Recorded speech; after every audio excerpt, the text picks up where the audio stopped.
Well, Mother Fathers, welcome in. It's another Kyle Reacts here on your Monday, July 28th, 2025. And of course, that means we're talking Monday Night Raw. Let's dive right into the things we liked, we did not like from the show.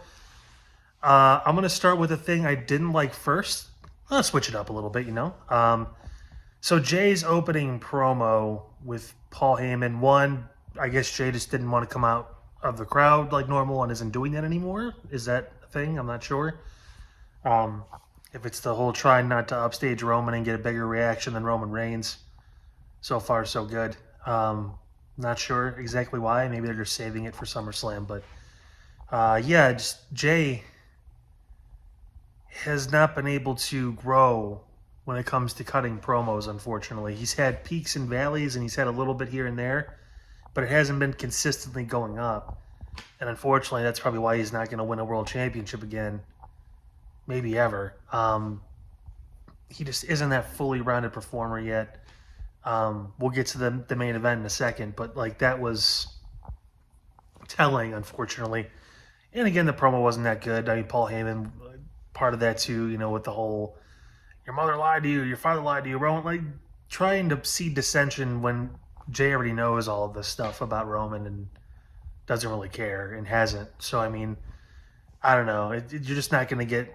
That's the wrong play, I think, story wise for that. So I was a little bummed out about that opening part, but otherwise, the rest of the show was pretty great. I mean, the 8-woman tag match, that team, Stephanie, Rhea, Nikki Bella, surprisingly, you know, Andy Sky was phenomenal. Um, yeah, just that was fun. I also stand on business that Sheamus, I think, is possibly still one of the best workers. Just the physical things he does in the ring. I don't know, it takes two to tango, but he just lays stuff in. It looks great. He gets the crowd on board, even when it's like, who cares? It's Grayson Waller versus Sheamus on a Monday night, but people were into the match. So I give him a lot of credit for that. Right now, one of the things too, one of the best stories going on at WWE has been AJ Styles and Dom Mysterio.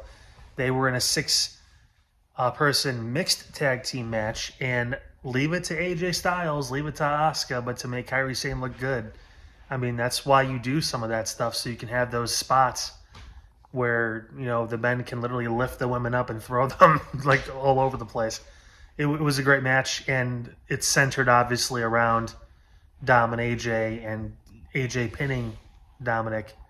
Um, if there's ever a person to take the IC title off of Dom, it feels like it might be AJ. So we'll see how that goes down. But that's been really fun. I've enjoyed it. I'm really looking forward to that match.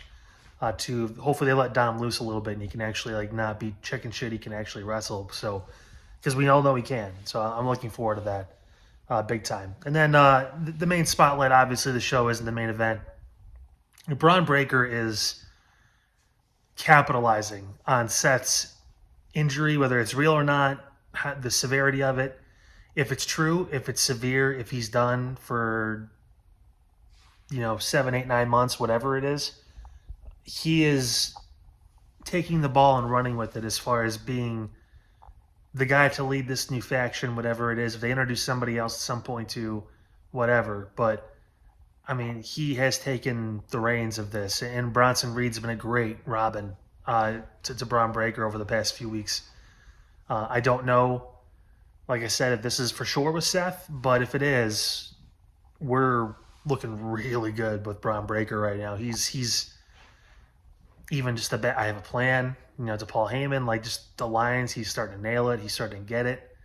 And he's getting it, I think, quicker than Roman ever did, you know, quicker than John did, any of those guys. Like, he's been forced to step into that role. It wasn't like a slow build for him. It was like, okay, you're in the group, and now, you know, a month, 2 months later, Seth gets hurt.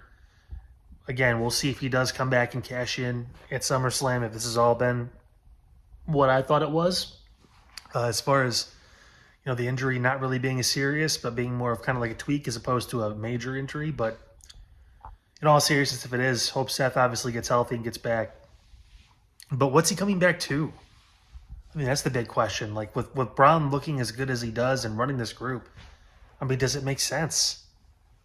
I mean, if I'm Braun Breaker at this point, I'm kicking Seth's ass and taking the briefcase for myself. I mean, that's, or I'm putting them on the shelf for longer so that way I can use the briefcase. They can get it signed over. I don't know. But we'll see.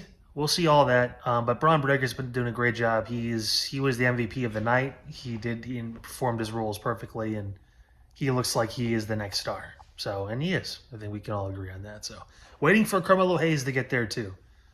I've said that. Obviously, Trick I think will play a part in that at some point. But yeah, Braun of the two, it's obvious Braun Breaker's the guy, and we'll see what happens with Melo. But impressed, to say the least, with Braun Breaker. And impressed with the show. It was a pretty good show overall tonight. So, with that, going to wrap it up. Back again tomorrow night for NXT on your Tuesday. Until then, have a great rest of your Monday evening. I will see you for NXT Tuesday Kyle Reacts tomorrow night.